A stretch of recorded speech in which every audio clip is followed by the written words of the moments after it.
All right, for this first example here, I want to model this process of setting up a representative rectangle, taking a Riemann sum, and then turning that thing into a definite integral.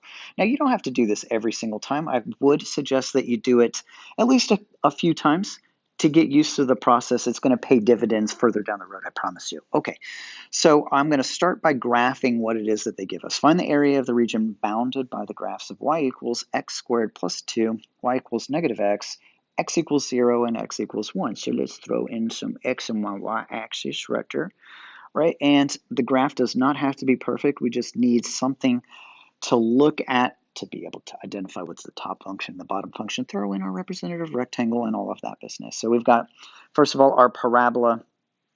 It's just moved up 2 units. So I am going to estimate that it is about right there. Okay, and then we have the line y equals negative x, which is going to be in green here. And it's going to go through the origin, slope of -1.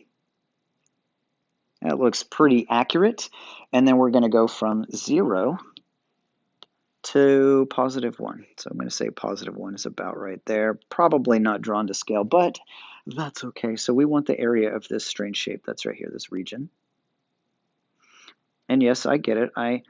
Especially after drawing this picture, we can easily identify what the top function versus the bottom function is. But there is value in being able to draw in a representative rectangle and then turning that thing into a Riemann sum and a definite integral.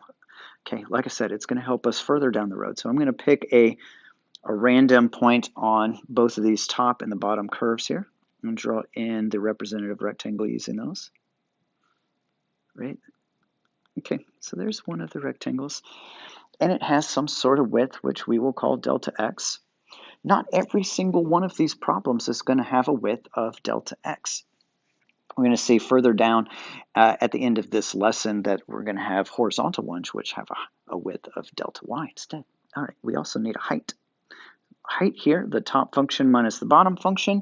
And since these things are both called y, I'll just have to use the algebraic expressions for them. We have x squared plus 2, there's the top function, minus the bottom function of negative x, right? So there's the height of each one of those rectangles. So at least for this first one, let's turn this one into a Riemann sum first. Very, very light Riemann sum, like so. I have summation from I is equal to 1. Apparently we're writing in red. Okay, going up to n. And I need 2 things in my Riemann sum. We need our height, which we said is right here.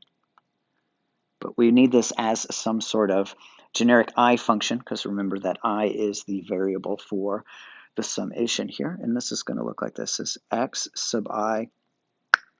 And we need to square that thing. Plus 2. And then maybe distribute that negative sign through that. So make that plus x sub I.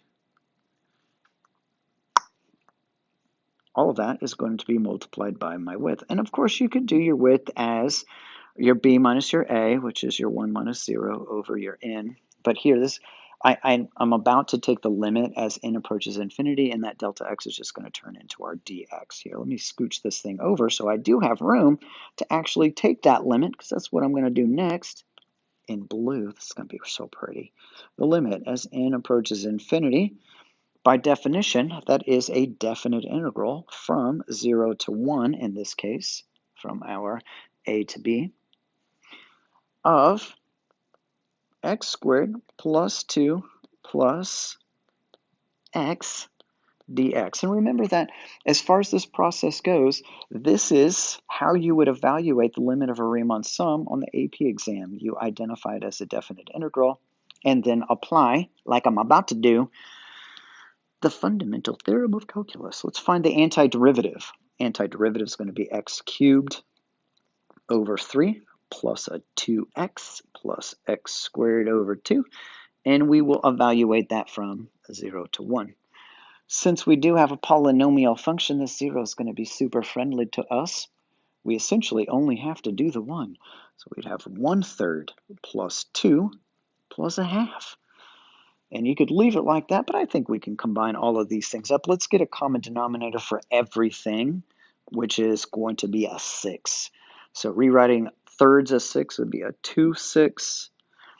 2 as 6 would be 12, 6, and then finally a 3, 6. Add them all up. Let's see, that's 15, 16, 17 of them, 17, 6.